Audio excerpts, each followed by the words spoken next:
Hello student, कैसे हैं आप लोग। होप आप सब अच्छे होंगे।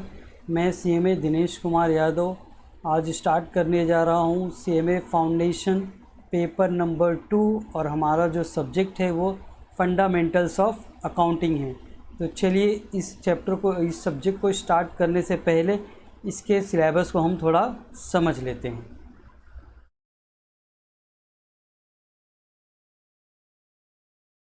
बेटा, ये जो फंडामेंटल ऑफ अकाउंटिंग हमारा सब्जेक्ट है जो सीएमए फाउंडेशन का पेपर नंबर 2 है, इसे इंस्टीट्यूट ने 2 पार्ट में डिवाइड किया है, पार्ट ए और पार्ट बी में।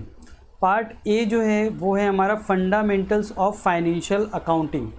तो यहाँ पे जो फाइनेंशियल अकाउंटिंग होती है ये बहुत ही बड़ा सब्जेक्ट है financial accounting, but CMA foundation level पे आपको खाली फंडामेंटल्स मीन्स इसके जो बेसिक चीज़ें हैं वो आपको सीखने को मिलेंगी और वो डिटेल्स में है बेसिक चीज़ें, और जो कवरेज आपका रखते हैं 80%। पार्ट बी जो है वो है fundamentals of cost accounting. Cost accounting जो सब्जेक्ट है ये भी एक बहुत बड़ा सब्जेक्ट है, बट यहाँ पे आपको खाली उसके फंडामेंटल उसको बेसिक चीज़ों को ही यहाँ पे समझने की ज़रूरत है, जो कि आपके सिलेबस में 20 मार्क्स का है। ठीक है, तो आपके सिलेबस ये 2 पार्ट में डिवाइड हैं। मैं एक और ब्रीफ आपको थोड़ा सा आइडिया देना चाहूँगा सब्जेक्ट के बारे में। जो हमारा पार्ट ए है, सेक्शन ए, जिसमें हम फाइनेंशियल अकाउंटिंग के बेसिक्स को पढ़ेंगे, ठीक है, तो वो ऑलरेडी 3 पार्ट में डिवाइड है। फर्स्ट है अकाउंटिंग फंडामेंटल्स, और अकाउंटिंग फंडामेंटल्स का जो वेटेज है वो सबसे ज़्यादा है, बिकॉज यहाँ पे आपके अकाउंटिंग के बेसिक जो फंडामेंटल्स होते हैं वो यहाँ पे सिखाए गए हैं।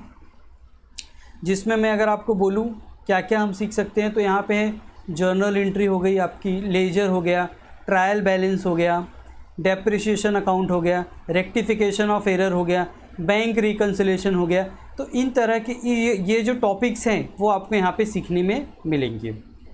नेक्स्ट जो है वो अकाउंटिंग फॉर स्पेशल ट्रांजैक्शन। ये चैप्टर को इंस्टीट्यूट ने फर्दर 3 पार्ट में डिवाइड कर दिया है। जो फर्स्ट पार्ट है वो है बिल ऑफ एक्सचेंज। आपने 11th या 12th में ये पढ़ा होगा ऑलरेडी।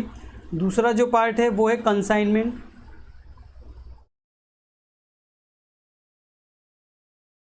और जो तीसरा पार्ट है वो है joint venture.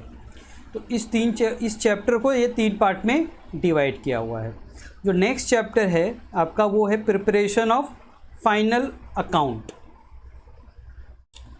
Preparation of final account को भी इंस्टीट्यूट ने 2 पार्ट में डिवाइड किया है।